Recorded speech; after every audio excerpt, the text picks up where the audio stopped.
తెలంగాణ రాష్ట్ర వ్యాప్తంగా పంచాయత్ రాజ్ ఎన్నికలు మొదటి విడతలో చివరి రోజు నామినేషన్ ఈ రోజు కావడంతో ప్రతి సెంటర్లో చాలా మంది అభ్యర్థులు నామినేషన్ వేయడానికి బారులు తీరినటువంటి పరిస్థితి. గ్రామాల అభ్యర్థులు ఇక్కడే నామినేషన్ వేయడానికి సిద్ధంగా ఉన్నటువంటి పరిస్థితి. చాలా మంది వివిధ రకాల సమస్యలు పరిష్కరిస్తామంటూ హామీలతో ముందుకు వస్తున్నటువంటి పరిస్థితి. కొన్ని ప్రాంతాల్లో ఇప్పటికే యునానిమస్ గా రాజన్న సిరిసిల్ల జిల్లాలో ఎన్నికయ్యారు సర్పంచ్ అభ్యర్థులు. ఇక ఉన్నత విద్యావంతులు సైతం ఈ రంగంలో పోటీ పడడానికి సిద్ధంగా ఉన్నటువంటి పరిస్థితి. మనతో మాట్లాడడానికి కరీంనగర్ రూరల్ నాగుల పంచాయతీ గ్రామానికి చెందినటువంటి సర్పంచ్ అభ్యర్థి ఉన్నారు. కొత్తపల్లి మండలం మండ్యాల గ్రామానికి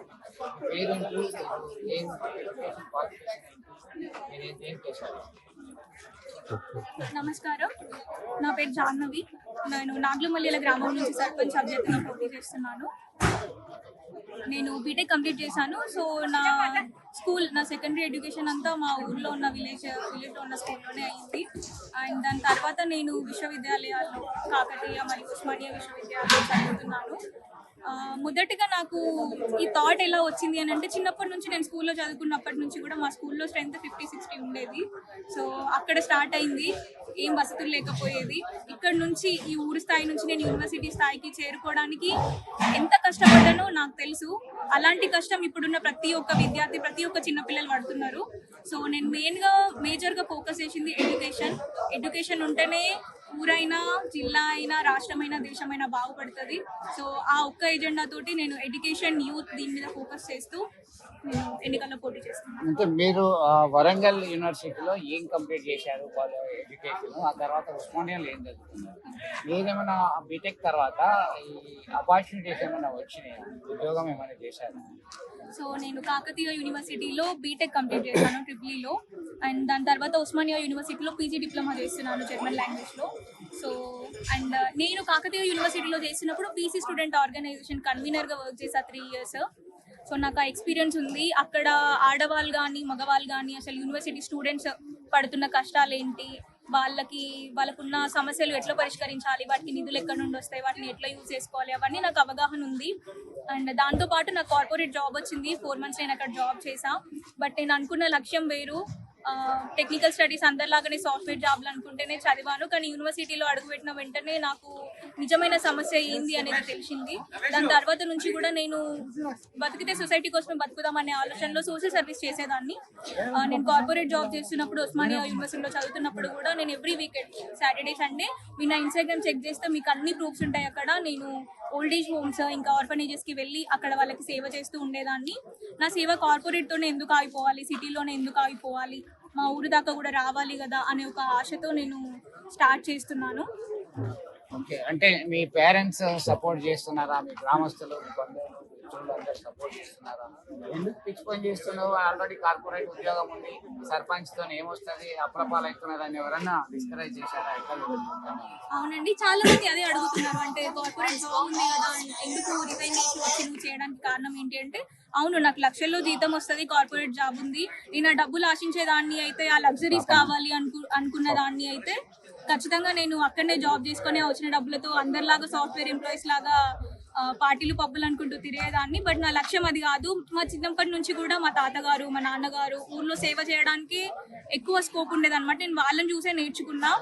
ఈ సేవ అనేది నా జీవితంలో ఏ ఉద్యోగం ఉన్నా, ఏ వృత్తి ఉన్నా, నేను ఏ పొజిషన్లో ఉన్నా, ఏం చేసినా కూడా సోషల్ సర్వీస్ చేయడమే నా ఎయిమ్ అల్టిమేట్గా. సో అందుకని నేను మా ఊర్లో స్టార్ట్ చేద్దామని అనుకున్నా.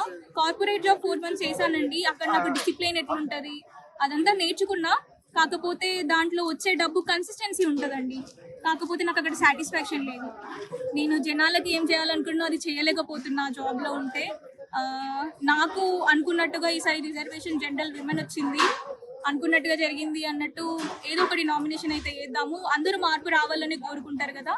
సో ఆ మార్పు కోసం నేను ఒక అడుగు ముందుకేద్దాము, మా ఊర్లో ఉన్న యువతని చైతన్యపరుచుదాము అని చెప్పేసి ఆలోచన. ఓటర్లకు మీరు ఏం చెప్పదలుచుకున్నారు, మీ గ్రామ ఓటర్లకి? సో ఇది వరకు మనం చూసుకున్నట్టయితే ఊర్లో చాలా మంది సర్పంచ్లు వచ్చిండ్రు పోయిండ్రు, నా చిన్ననాటి నుంచి కూడా ఇప్పటి వరకు కూడా. కానీ ఊర్లో ఎప్పుడు చూసుకున్నా ఆ స్కూల్, నేను చిన్నగా ఉన్నప్పటి నుంచి, నా 1st class నుంచి ఆ స్కూల్ ఎట్లుందో, ఇప్పుడు నా బీటెక్ అయిపోయి నేను పీజీ కంటిన్యూ చేస్తున్నా కూడా ఆ స్కూల్ అట్లనే ఉంది, మురికి కాలువలు అట్లనే ఉన్నాయి, స్ట్రీట్ లైట్స్ అట్లనే ఉన్నాయి, నీరు ప్రాబ్లం ఇంకా అట్లనే ఉంది, ఊర్లో డెవలప్మెంట్ లేదు. ప్రతి ఒక్కరు అంటే రాజకీయ నాయకులు ఆరితేరు ఉన్న వాళ్ళు సర్పంచ్లు అవుతున్నారు, దోచుకుంటున్నారు, పోతున్నారు. నాకు అనుభవం లేదు, అనుభవం లేకుండా ఈ పిల్ల ఏం పాలిటిక్స్ చేస్తుంది అని అంటున్నారు. అనుభవం లేదండి, నేను ఒప్పుకుంటున్నాను, నాకు దోచుకునే అనుభవం లేదు. కాకపోతే నేను చెప్తున్నా కదా, నేను యూనివర్సిటీలో నేను పరిష్కరించిన సమస్యల్ని పరిష్కరించిన విధానం, నాకు ఆ ప్రణాళిక ఎలా చేయాలి ఏంటి అనే అనుభవం అయితే ఖచ్చితంగా ఉంది. నేను గ్రామ ప్రజలందరికీ ఒకటే చెప్దాం అనుకుంటున్నా, గ్రామ అభివృద్ధి కావాలంటే మాత్రం నాకు ఓటేయండి. అండ్ ఇంకొకటి ఏంటి అంటే, నేను ₹1 మాత్రమే జీతంగా తీసుకుందామని అనుకుంటున్నా. ₹1 జీతంగా తీసుకొని నాకు వచ్చిన శాలరీని కూడా ఊరు డెవలప్మెంట్ కోసమే వాడతా. అండ్ కేంద్రం నుంచి రాష్ట్రం నుండి వచ్చే ప్రతి ఒక్క రూపాయిని ఒక డిజిటల్ బోర్డ్ ఏర్పాటు చేసి ఎక్కడి నుంచి ఎంత నిధులు వస్తున్నాయి, దేనికి ఎంత ఖర్చు పెడుతున్నాం, ఎంత మిగిలింది అనే మొత్తం ఇన్ఫర్మేషన్ ఆ డిజిటల్ బోర్డులో ఉంటుంది. గ్రామంలో చిన్న పిల్లల నుంచి ముసలి వాళ్ళ వరకు ఎవరైనా ఎప్పుడైనా వచ్చి ఆ బోర్డు చూడొచ్చు, దాన్ని ఫోటో తీసుకోవచ్చు, షేర్ చేయొచ్చు. ఇలాంటి ఒకటి నేను పెడుతున్నాను. So all the very best. Successful.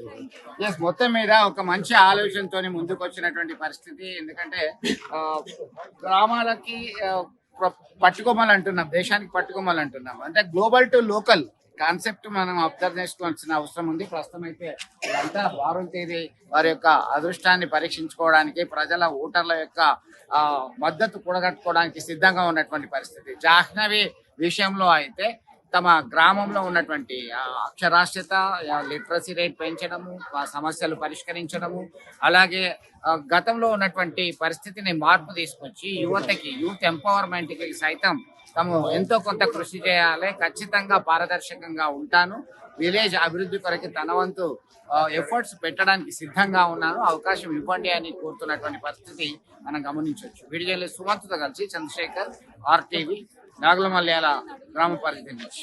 చరిత్ర సృష్టించినోడు ఇప్పుడు ఆ చరిత్రని తిరగరాయబోతున్నాడు. అబద్ధాల గోడల్ని బద్దలు కొట్టి నిజాలను రాగా మీ ముందుంచబోతున్నాడు. నిజమైన వార్తల కోసం వెంటనే డౌన్లోడ్ చేసుకోండి రా యాప్ని.